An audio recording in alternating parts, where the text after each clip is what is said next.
Hello, ഇന്ന് നമുക്ക് ചെയ്യാനുണ്ടായിരുന്നത് ഒരു ബ്ലൂ ആൻഡ് വൈറ്റ് കളർ കോമ്പിനേഷനിൽ വരുന്ന ഒരു കാർ തീമിൻ്റെ കേക്കായിരുന്നു.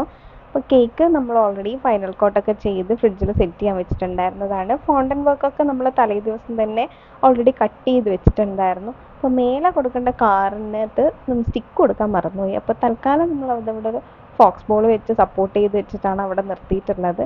പിന്നെ കുറച്ച് ക്ലൗഡ്, കുറച്ച് ബ്ലൂ ആൻഡ് വൈറ്റ് കളേഴ്സിൽ വരുന്ന സ്റ്റാർസ്, ഇതൊക്കെ കൂടെ നമ്മൾ വെച്ച് കൊടുത്തു. പിന്നെ ഒരു നമ്പർ വണ്ണിൻ്റെ ഒരു ടോപ്പറും ഫോണ്ടൻ്റ് കട്ട് ചെയ്തിട്ട് വെച്ചിട്ടുണ്ട്. കുട്ടിയുടെ പേരും ബ്ലൂ കളറിൽ തന്നെ കട്ട് ചെയ്തിട്ട് താഴെയായിട്ട് കൊടുത്തിട്ടുണ്ട്. പിന്നെ ഒരു ബ്ലൂ ആൻഡ് വൈറ്റ് കോമ്പിനേഷനിൽ തന്നെ വരുന്ന ഫോക്സ് ബോൾസും കൂടെ വെച്ച് കൊടുത്തു കഴിഞ്ഞ് കഴിഞ്ഞാൽ നമ്മുടെ ഏകദേശം പരിപാടികളൊക്കെ കംപ്ലീറ്റ് ആയി. പിന്നെ ഒരു ഹാപ്പി ബർത്ത്ഡേയുടെ ഒരു ടോപ്പറും കൂടെ മേലെ കൊടുത്തു കഴിഞ്ഞാൽ നമ്മുടെ ഫുൾ പരിപാടിയും കഴിഞ്ഞു. അപ്പോൾ ഇതാണ് നമ്മുടെ കേക്കിൻ്റെ ഫൈനൽ ലുക്ക്. എങ്ങനെയുണ്ട്? ഇഷ്ടപ്പെട്ടാൽ ലൈക്ക് ചെയ്യുക, കമൻറ്റ് ചെയ്യുക, സബ്സ്ക്രൈബ് ചെയ്യുക.